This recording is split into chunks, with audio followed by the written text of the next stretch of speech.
Le texte que nous allons lire se situe au cœur de l'argumentation de l'apôtre Paul dans sa lettre aux Colossiens. Donc l'argumentation, on ne va pas toute la lire, elle va du chapitre 2, verset 6 au chapitre 4, verset 6. Nous en avons déjà lu un petit extrait ce matin, au moment du rappel de la loi de Dieu. L'apôtre Paul questionne les Colossiens sur le fait de vouloir à tout prix chercher et suivre des doctrines dites de salut, alors que les chrétiens sont, d'après lui, déjà comblés par le Christ depuis leur baptême. Chacun est, en effet, un être nouveau, qui se distingue non pas par l'austérité, mais par la bonté, la patience, la douceur, etc. Donc je vous invite à une lecture un peu longue, je l'avoue, d'un extrait de la lettre aux Colossiens, Colossiens 2, verset 20 à 3, verset 17. Vous êtes morts avec le Christ et vous avez été délivrés des forces qui gouvernent le monde. Alors pourquoi vivez-vous comme si vous dépendiez de ce monde? En acceptant qu'on vous impose des règles de ce genre, ne prends pas ceci, ne goûte pas cela, n'y touche pas. Ces règles concernent des choses destinées à disparaître dès qu'on en fait usage. Il s'agit là de prescriptions et d'enseignements purement humains. Certes, ces règles ont une apparence de sagesse, car elles parlent de religion individuelle, d'humilité et d'obligation de traiter durement son corps, mais elles n'ont aucune valeur et elles ne servent qu'à contenter les désirs humains. Puisque vous avez été ramenés de la mort à la vie avec le Christ, recherchez alors les choses qui sont au ciel, là où le Christ siège à la droite de Dieu. Préoccupez-vous de ce qui est là-haut et non de ce qui est sur la terre. Car vous êtes morts et votre vie est cachée avec le Christ en Dieu. Mort à cette vie-là. Votre véritable vie, c'est le Christ. Quand il paraîtra, alors vous paraîtrez aussi avec lui en participant à sa gloire. Faites donc mourir tout ce qui est terrestre en vous. La débauche, l'impureté, l'égoïsme, les mauvais désirs et l'avarice, car l'avarice, c'est l'idolâtrie. Ce sont de telles fautes qui attirent la colère de Dieu sur les personnes qui s'opposent à lui. Voilà comment vous vous conduisiez autrefois, quand votre vie était dominée par ces péchés. Mais maintenant, vous aussi rejetez tout ceci, la colère, l'irritation, la méchanceté, l'insulte à Dieu, qu'aucune parole grossière ne sorte de votre bouche. Ne vous mentez pas les uns aux autres, car vous avez abandonné l'être humain que vous étiez auparavant avec ses habitudes, et vous avez revêtu l'être nouveau que Dieu, notre Créateur, renouvelle continuellement à son image, pour que vous le connaissiez parfaitement. Il n'importe donc plus que l'on soit païen ou juif, circoncis ou incirconcis, non civilisé, primitif, esclave ou libre. Ce qui compte, c'est le Christ qui est tout et en tous. Dieu vous a choisi, vous lui appartenez et il vous aime. C'est pourquoi revêtez-vous d'affectueuse bonté, de bienveillance, d'humilité, de douceur et de patience. Supportez-vous les uns les autres. Et si l'un de vous a une raison de se plaindre d'un autre, pardonnez-vous réciproquement, tout comme le Seigneur vous a pardonné. Et par-dessus tout, ayez de l'amour, ce lien qui vous permettra d'être parfaitement unis. Que la paix du Christ règne dans vos cœurs.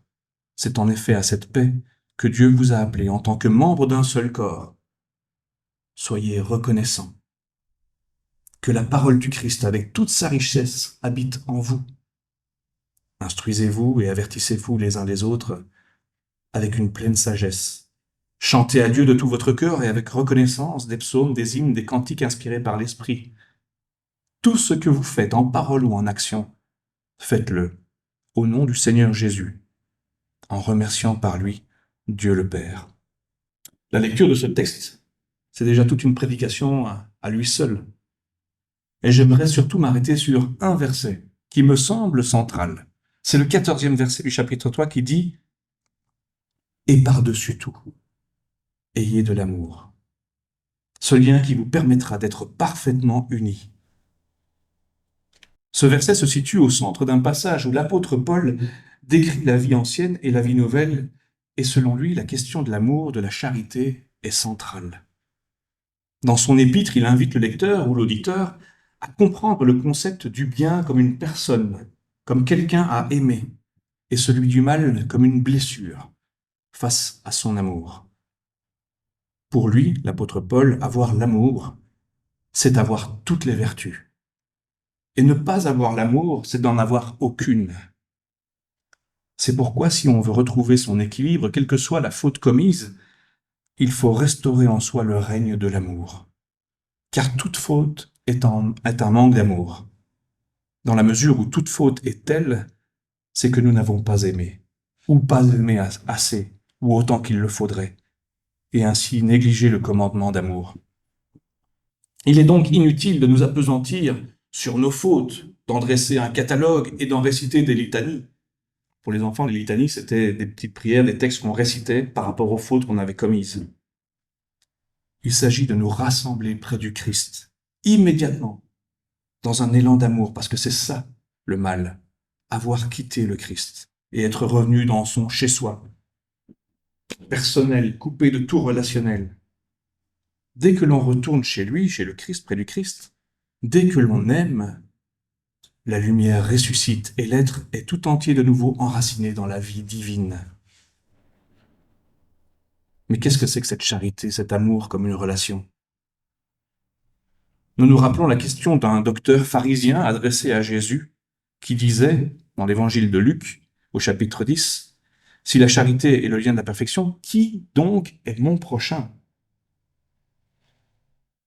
À l'égard de qui devrais-je exercer cet amour, cette charité? Et c'est là que notre Seigneur nous donne son commentaire idyllique et d'une simplicité terrible. Son commentaire, il le donne sous une forme d'une histoire. C'est celle de la parabole du bon samaritain. Cette parabole, cette petite histoire, met en scène un voyageur.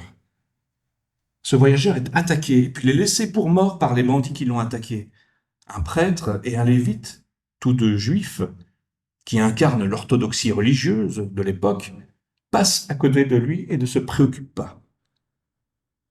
Par respect pour leurs obligations de servir au temple. Or, un Samaritain représentant d'une population que les Juifs tiennent comme impie, infidèle, hérétique, cet homme se montre capable de compassion envers un inconnu grièvement blessé qui n'est pas de sa religion. Ce Samaritain donnera de son temps et de son argent pour lui sauver la vie. Eh bien, le prochain, nous dit Jésus, c'est simple. C'est celui qui maintenant, aujourd'hui, a le plus besoin de moi. Et bien sûr, derrière ce commentaire de Jésus, mon prochain, c'est celui qui est maintenant, qui a maintenant, le plus besoin de moi. Derrière ce commentaire en surgit un autre qui est aussi du Seigneur Jésus, et également sous une forme d'histoire. C'est l'histoire d'un roi qui s'adresse à ses sujets, en Matthieu 25, et qui dit à ses sujets, « J'ai eu faim et vous m'avez donné à manger.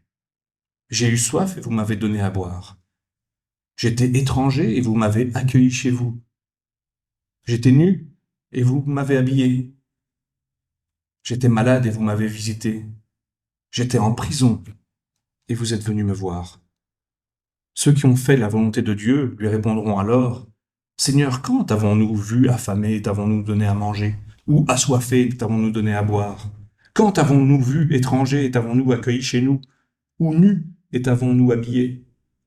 Quand avons-nous vu malade ou en prison et sommes-nous venus te voir? » Le roi leur répondra, « Je vous le déclare, c'est la vérité. Chaque fois que vous l'avez fait à l'un de ces plus petits d'entre les miens, c'est à moi que vous l'avez fait. »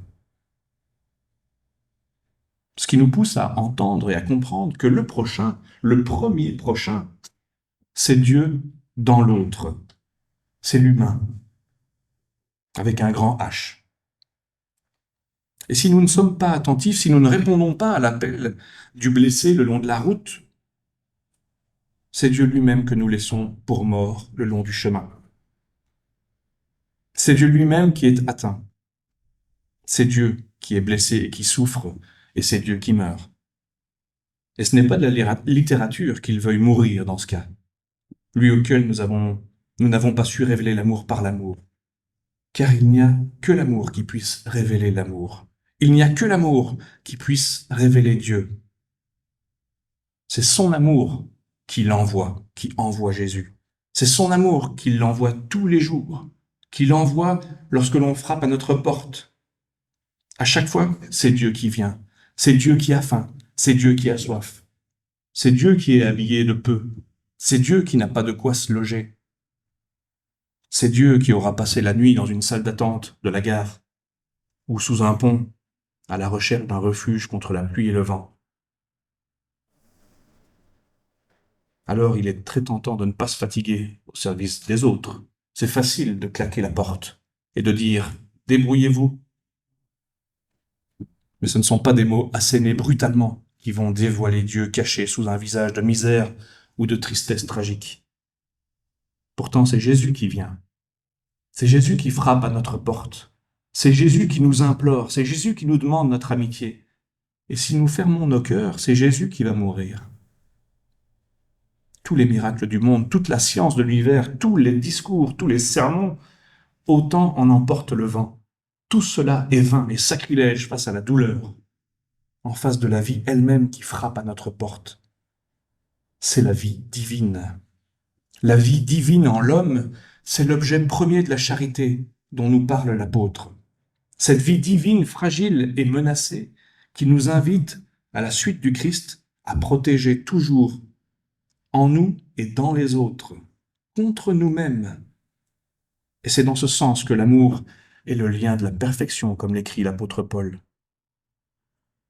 Alors, chers frères et sœurs, si c'est là tout le critère de la sainteté évangélique, le critère est difficile. Il est d'une exigence formidable, parce qu'il nous met en face de Dieu, sous chaque visage humain. Et j'ajouterais même derrière chaque élément de la création.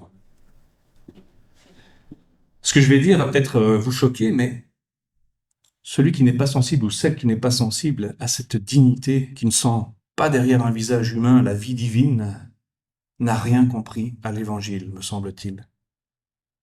Elle n'a rien compris à la dignité et à la grandeur humaine. Il est donc étranger à Dieu, comme il est étranger à l'humanité.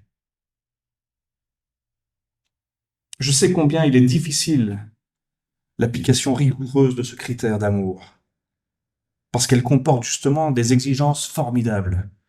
Je sais que jusqu'à la fin de ma vie, je serai tourmenté par son application. Mais je sais aussi, du moins j'espère, que jusqu'à la fin de ma vie, je ne perdrai pas de vue que derrière les visages humains, il y a le visage de Dieu. Que dans la vie humaine, la vie divine se joue, et que si nous laissons un appel sans réponse en fermant notre cœur, c'est l'agonie de Dieu et sa crucifixion qui se répètent quelque part. Le bien est quelqu'un à aimer. C'est Dieu lui-même, sous les traits du prochain. C'est Dieu lui-même qui, sous le visage du prochain, de tout prochain, aujourd'hui, maintenant, ce matin, demain, à chaque heure du jour ou de la nuit, c'est Dieu qui, sous les traits du prochain, nous confie son visage. C'est lui, sa pauvreté, sa solitude et sa vie. C'est pourquoi Jésus nous a laissé ce dernier commentaire bouleversant et irrésistible. Car celui qui fait la volonté de mon Père, qui est dans les cieux, est pour moi un frère, une sœur et une mère. C'est jusque-là qu'il nous invite à aller, être reliés à la perfection par l'amour. Si le premier prochain est Dieu, si la vie divine est remise entre nos mains, nous avons à refléter le visage du Christ dans notre histoire humaine, dès aujourd'hui, en réalisant toujours plus notre parenté divine. Car celui qui fait la volonté de Dieu, celui-ci est pour moi un frère, une sœur et une mère. L'apôtre Paul conclut son propos, dans la suite, son épître, avec quelques recommandations que je nous laisse aussi pour nous ce matin.